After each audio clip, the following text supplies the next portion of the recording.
Olá pessoal, tudo bem com vocês? Com toda essa pandemia de coronavírus, recebi diversas notícias pelo WhatsApp, no Face e na televisão, e muitas delas foram comprovadas fake news.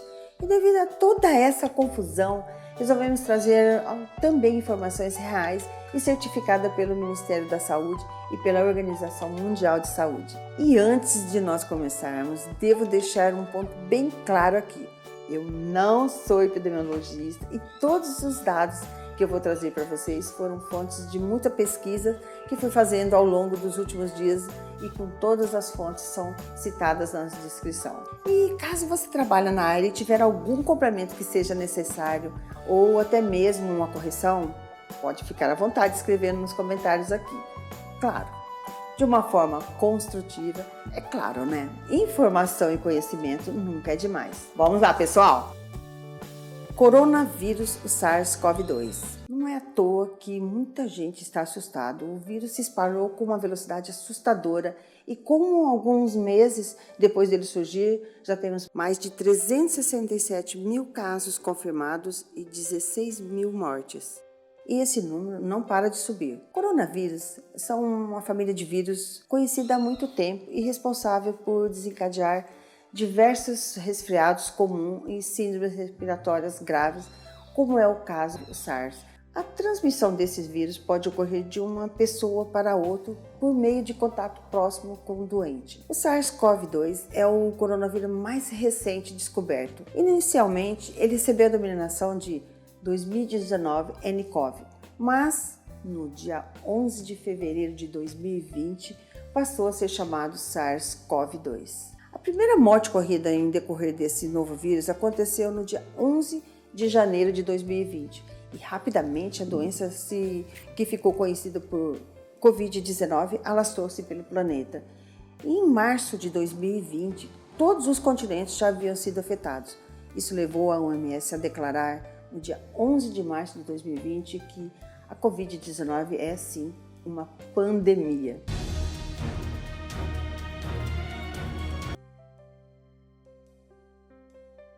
O começo de tudo? E no finalzinho de 2019, vários casos de pneumonia começaram a surgir do nada na cidade chinesa de Wuhan. E essa quantidade enorme de casos aparecendo do dia para a noite indicava que alguma coisa específica estava contaminando as pessoas.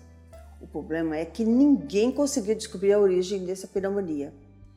E esse assunto começou a bombar, na verdade, no dia 31 de dezembro, quando a Organização Mundial de Saúde emitiu um alerta sobre esses casos.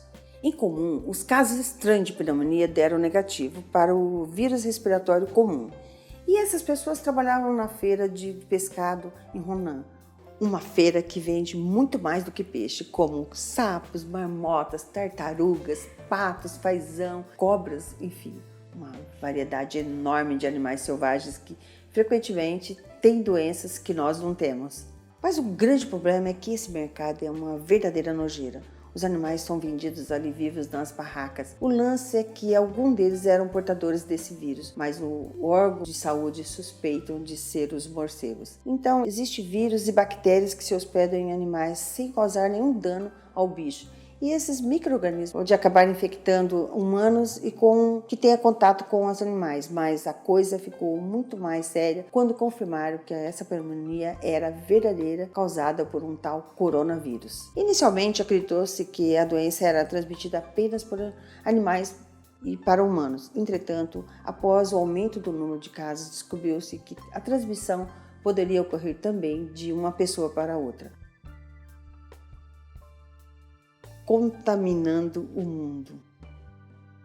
4 dias depois da primeira morte na China, ele apareceu na Tailândia e ele precisou apenas de 3 dias para alcançar o Japão, ou seja, a doença encontrou um modo de sair da China por meio de pessoas que estavam em Wuhan e levaram o vírus para outros países. E não adianta você ficar aí bravo xingando que essas pessoas, porque elas, bem provável, que nem tivesse a menor ideia de que estavam com um vírus e te preciso falar uma outra coisa, chamado período de incubação, quando o vírus se instala no seu corpo e leva um tempo que o organismo precisa para se manifestar os primeiros sintomas.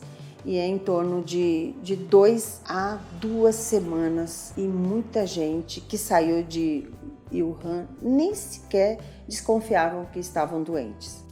Atenção aos sintomas. Da mesma forma que é comum com o coronavírus, os sintomas causados por sua infecção são do tipos de doenças respiratórias, como por exemplo, a falta de ar, tosse, febre. E em outros casos mais graves pode evoluir para uma insuficiência renal e uma síndrome respiratória aguda grave, que vale destacar que, de acordo com uma pesquisa realizada na China, os primeiros fatores de riscos para a morte do Covid-19 são a idade avançada e problemas de coagulação. Que saber sobre os casos da coronavírus sem sintomas? O aumento do número de casos no Brasil e a confirmação da infecção pelo coronavírus chamado SARS-CoV-2 levaram a algumas dúvidas. Pessoas sem sintomas devem fazer exames para eventualmente diagnosticar o vírus? Na verdade, testar quem não está doente sobrecarrega o sistema de saúde. E fora que o indivíduo que vai até um hospital ou um laboratório,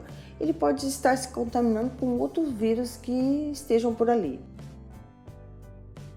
Pessoas sem sintomas transmitem o coronavírus? Sim, mas provavelmente menos. De uma maneira geral, o nível de excreções do vírus está relacionado com a sintomologia da doença.